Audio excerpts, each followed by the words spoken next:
Olá, boa noite. O Presidente da República, Armando Guebuza, diz que deixa um país totalmente diferente do que encontrou.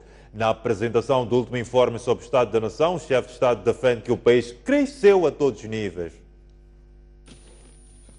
Eram 10 horas da manhã quando Armando Guebuza chegou ao Parlamento para o seu último informe sobre a situação geral da nação. À sua espera estavam 195 deputados e dezenas de convidados, entre membros da sociedade civil e dirigentes de vários órgãos do aparelho do Estado, que pretendiam ouvir o último informe anual do chefe de Estado. Em pouco mais de 2 horas e meia de discurso, Guebuza fez o balanço dos 2 mandatos da sua governação e, como conclusão, disse ter cumprido com todos os objetivos traçados. Podemos proclamar para a nação e para o mundo que, ao lançar as bases estruturais para o contínuo desenvolvimento da nossa pátria amada, cumprimos com a nossa missão. A missão de luta contra a pobreza, colocando Moçambique, esta pérola do Índico, na rota da construção do seu bem-estar. Armando Guebuza diz que os 10 anos de sua governação foram marcados por 10 desafios, nomeadamente a elevação da autoestima dos moçambicanos, a consolidação da unidade nacional, da paz e da reconciliação nacional, a formação do capital humano, a luta contra a fome e contra doenças, a promoção do bem-estar da juventude, o combate aos obstáculos ao nosso desenvolvimento, a construção e a reabilitação de infraestruturas sociais e econômicas, a viabilização do distrito como polo de desenvolvimento, o reforço das determinantes do Estado de Direito Democrático em Moçambique e o reforço da cooperação internacional. Na sua autoavaliação, Guebuza diz que estes desafios foram ultrapassados em larga medida. Demos passos significativos na luta contra a pobreza, como vem definido no PARP e como é percebida pelo nosso povo e era articulada nos comícios populares e noutros fóruns de diálogo, que se resume, como expusemos na introdução, à fome, falta de condições para a vida digna e para cada cidadão participar e contribuir para o desenvolvimento social e econômico da nação. Hoje somos um país muito procurado por um crescente número de investidores e empresários nacionais e estrangeiros que consideram a nossa pátria amada como um destino seguro para os seus capitais que em catadupa fluem para diferentes setores da nossa economia.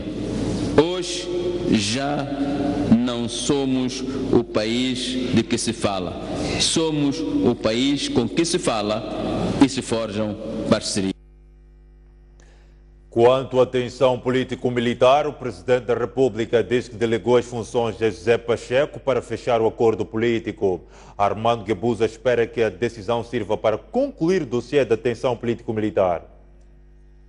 Foi graças a esta postura positiva do governo, informada e informada pelo respeito à nossa Carta Magna, que foi possível alcançar consensos no pacote eleitoral, na participação de observadores nacionais na mesa do diálogo e na prorrogação do período de recenseamento eleitoral, na criação de condições logísticas para o recenseamento do presidente da Renamo, nas condições atípicas em que tem estado a viver nos últimos tempos, na próxima participação dos observadores militares estrangeiros, na monitoria e verificação da cessação das hostilidades e consequente incorporação dos homens armados residuais da Renamo na vida política, econômica e social do país.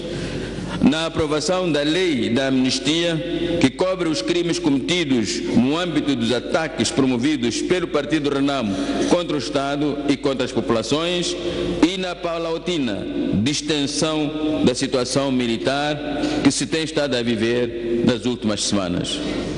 Para consolidar os ganhos em prol da cessação das hostilidades e no quadro das competências que nos são atribuídas pela Constituição da República de Moçambique, gostaríamos de anunciar que decidimos conferir mandato por escrito a José Condugua Antônio Pacheco, ministro da Agricultura e chefe da delegação do governo no diálogo político, para, em nome do chefe do Estado, assinar a declaração de cessação das hostilidades. É nossa expectativa que este passo possa, sem mais delongas, abrir espaço para a participação plena da RENAMO e do seu presidente no processo político eleitoral em curso e, no geral, em toda a vida econômica, política, social que os moçambicanos constroem no cotidiano. A Frelimo diz que o informe do chefe de Estado é real e que a vida dos moçambicanos mudou. Edmundo Galiza Matos, porta-voz da bancada da Frelimo, diz que é visível o esforço na área de infraestrutura. Nós verificamos um discurso repleto de informação para os moçambicanos que esperamos seja partilhado para o conhecimento de todos os moçambicanos do muito que foi feito ao longo destes cerca de 10 anos. Desde todas as ações de construção de unidades sanitárias, de barragens, de pontes, de estradas, da provisão de medicamentos, de água e de tudo quanto interessa aos moçambicanos. De facto, ao longo destes cerca de 10 anos, no centro da governação da Frelimo, e mérito deve ser dado não apenas ao Presidente da República, como aos ministros, aos governadores provinciais, mas toda a máquina administrativa. Cerca de 300 mil funcionários, dentre os quais polícias, médicos, enfermeiros, juristas, gestores municipais e não só. Uma máquina que, ao longo destes 10 anos, carregou, digamos assim, e se me permitem a expressão, o país. O Partido Renamo reprova o informe do chefe de Estado e diz que não abordou situações que preocupam os moçambicanos, tais como a corrupção, a criminalidade e a falta de medicamentos nos hospitais. Esperávamos, com maior responsabilidade, ouvir do chefe de Estado relativamente à questão da corrupção. E não só a questão da corrupção, queríamos também ouvir do chefe de Estado falar aos moçambicanos as reais motivações de tensão político-militar, que este país sentiu-se mal e viveu um momento triste, e o que o chefe de Estado, em poucas palavras, não conseguiu trazer uma real radiografia se Moçambique viveu uma guerra ou viveu um outro cenário. E só por simples facto de não trazer a real radiografia, pensamos que o chefe de Estado perdeu uma grande oportunidade de explicar aos moçambicanos. Agora, a questão do desenvolvimento, que é entre os 10 pontos que o Presidente da República apresentou, pensamos que ainda continuamos a depender, continuamos a viver debaixo da linha de pobreza. A pobreza continua visível no rosto dos moçambicanos, falta de medicamento nas unidades sanitárias, nos tribunais há um problema seríssimo.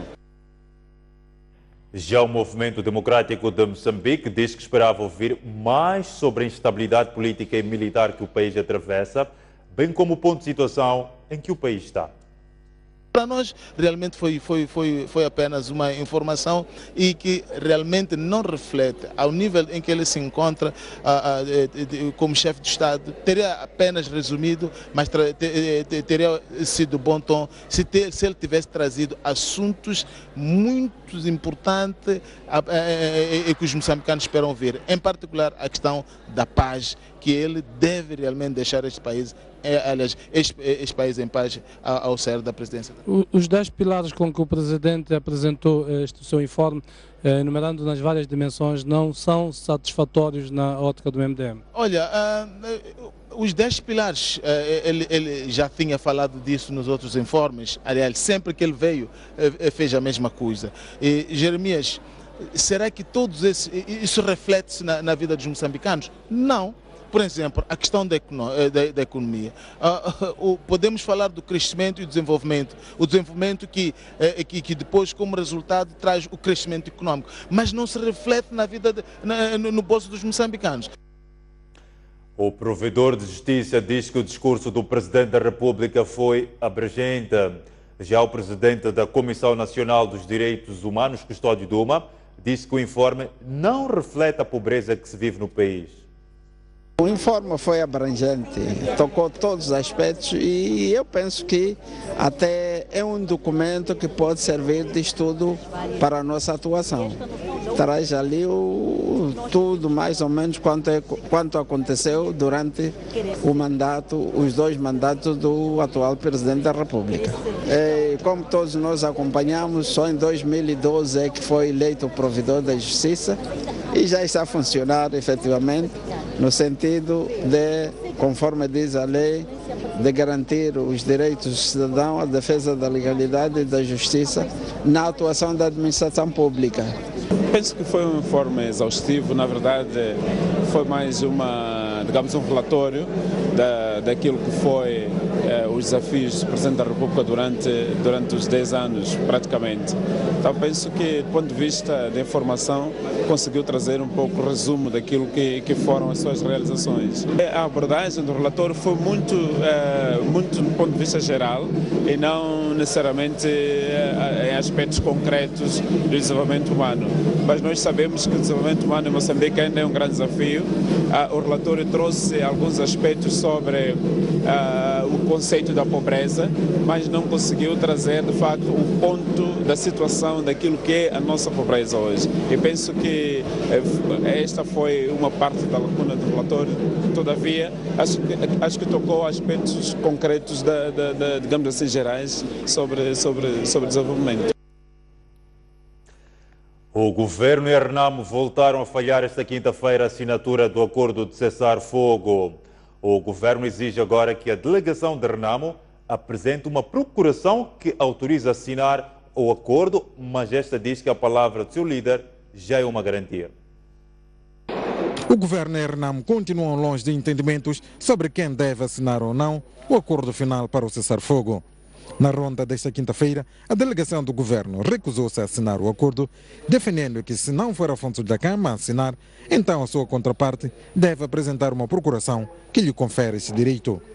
Sua Excelência Armando Emílio Guebuza decidiu delegar competências ao chefe da delegação do governo para, com o chefe da delegação da Renamo, declarar a cessação dos ataques. Chegados à sala, quando convidamos a Renamo para assinar o documento, fomos surpreendidos com a situação de que eles não vêm munidos da delegação de poderes que ao longo destes dias reclamavam. Nós entendemos que é preciso dar oportunidade que a Renamo se reestruture e reúne os requisitos jurídicos necessários para se poder exercer este ato de soberania. Já o chefe da delegação da Renamo, Simon Makuyan, desvaloriza a exigência do governo e reitera que tem autorização verbal do seu líder para assinar o acordo. Sua Excelência Presidente Afonso Macaco Dhlakama declarou em viva voz que dava mandato pleno à sua delegação. E como eu dizia, qualquer ato de domínio notório e de domínio público não carece de outro tipo de prova. Significa este mandato, esta delegação foi suficientemente divulgada ao nível dos órgãos de comunicação social e todo o povo moçambicano sabe e também o mundo sabe disso, que Sua Excelência Presidente Afonso Dhlakama conferiu esse poder à sua delegação ao diálogo com o governo. A 73ª ronda negocial durou cerca de 3 horas e foi marcada por várias pausas para concertações. Refira-se que o chefe da delegação do governo apresentou durante a conferência de imprensa um documento alegando ser a procuração passada pelo chefe de Estado a autorizá-lo a assinar o acordo para o fim das hostilidades.